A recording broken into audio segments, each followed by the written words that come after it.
Dear students, today I am going to take a class on the Old English period, the early English period, that is the first basic period in the history of English literature. The Old English period or the early English period started in 5th century and it continued up to 1066. It is in fact one of the longest periods in the history of English literature. The Old English period is also known as Anglo-Saxon period, and this is the period when English language and literature were actually being originated. The English literature had taken its influence from different sources. The first important thing that we find during the early English period is that the influence of the Greek and Roman literature. Actually, the Roman conquest had contributed a lot to shape the lifestyle of the people of Great Britain during that time. We all know that during 50 years before the birth of Jesus Christ, Roman conquest had happened, and that had a lot of influences on the life of the people of England. So we find the influence of the Roman as well as Greek literature, and then we also find the influence of the German literature. And so during the early English period, there were the influences from at least 3 countries: Greece, Italy, and Germany. And during the early English period, we find that there were a gloomy atmosphere in literature. The writings were based mainly on the elegiac types of things. There were many elegiac types of poetry during the early English period. And there were also war poems. The battles between human beings and wild beasts. The battle between different races, that we know as the racial conflict.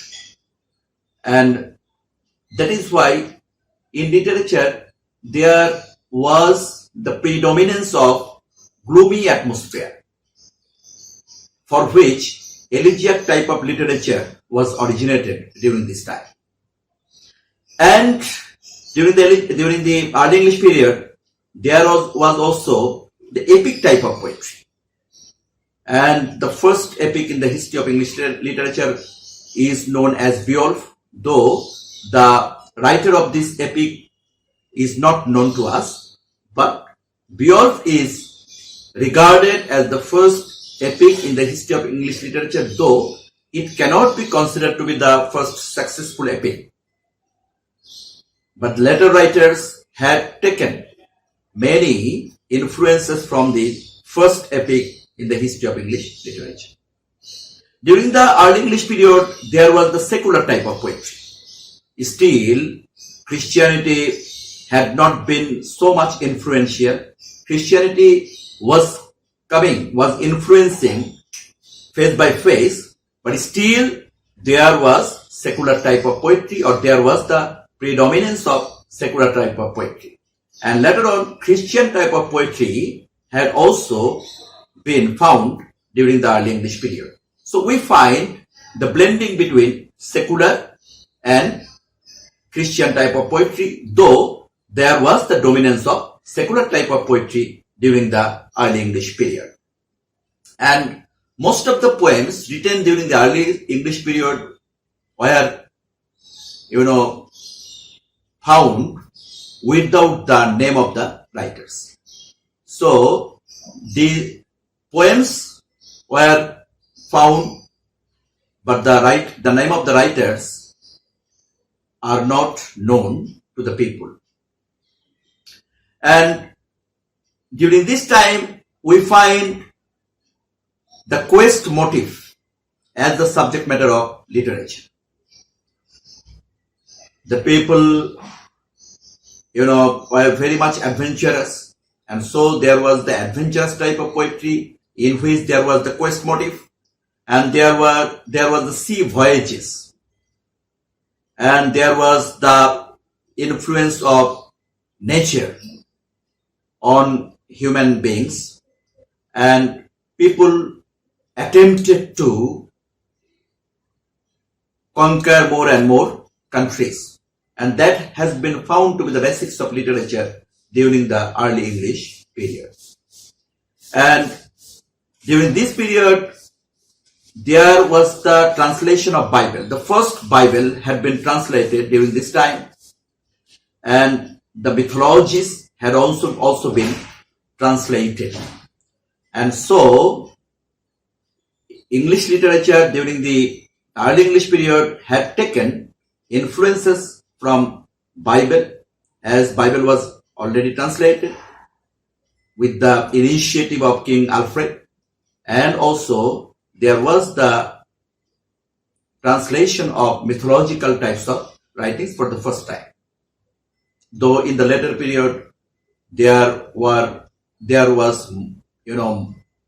more influential translations of the Bible and mythologies. But we find that literature had been shaped with the translations of these types of writings. During this time, there was the allegorical types of writings, there was alliteration, there was, different types of poems in which we find the art of storytelling. Most of the poems were based on storytelling that we know as ballads, because people were not still habituated to read the poems based on only abstract type of things. And during this time, in one level there was poetry, and in another level there was also the prose type of writings.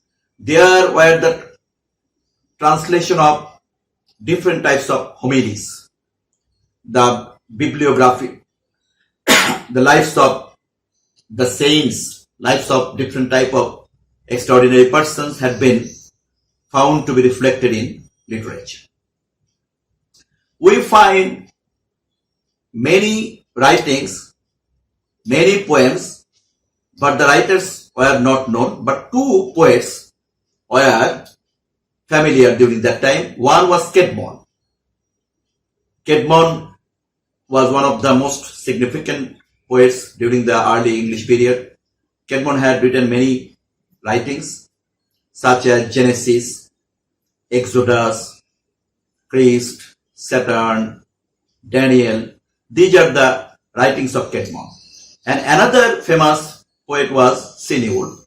And Cynewulf had also written many poems such as Juliana, The Fall of Angels, and these are the Dream of the Root. These are the poems written by Cynewulf. And apart from these two writers, there was no other poet to be familiar during the early English period. Beowulf was the epic, but the writer was not known.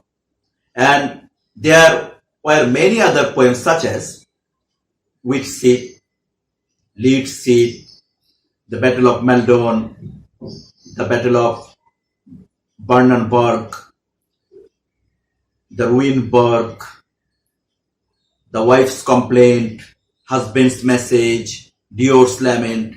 So these are the poems, and in most of the poems there was the gloomy type of atmosphere. There was pessimism. There was the description of the war. There was the description of the conflict between the nations, and these are the basic things of literature during this early English period. And if we talk about the prose writers, then we will find King Alfred to be the most significant prose writers during the early English period. And King Alfred had contributed a lot to shape English literature for the first time. And King Alfred contributed to make the translation of Bible, to make the translation of the life of St. Augustine, and to make the translation of mythology. And after, King Alfred, there was another writer named, Alfred.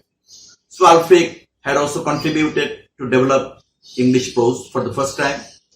And King Alfred had, written the homilies, religious types of stories, and also the lives of the saints. And another important writer during this time was Ulfstan. So Ulfstan had written Sarmolupi, which is also very much significant during the early English period. So actually, if we make a synopsis of this period, then we will find that this period is significant for the originating of English literature, the originating of English language, and the development of English poetry, though most of the poems were translation types of poems, and the development of English prose, and then also there was the blending of secular and Christian poetry predominating during the early English period. So if you try to focus on this lecture, then you will find the basic things of the characteristics of the early English period, which may be very much beneficial for your understanding of the literature during this time. Thanks to all of you for your patient hearing.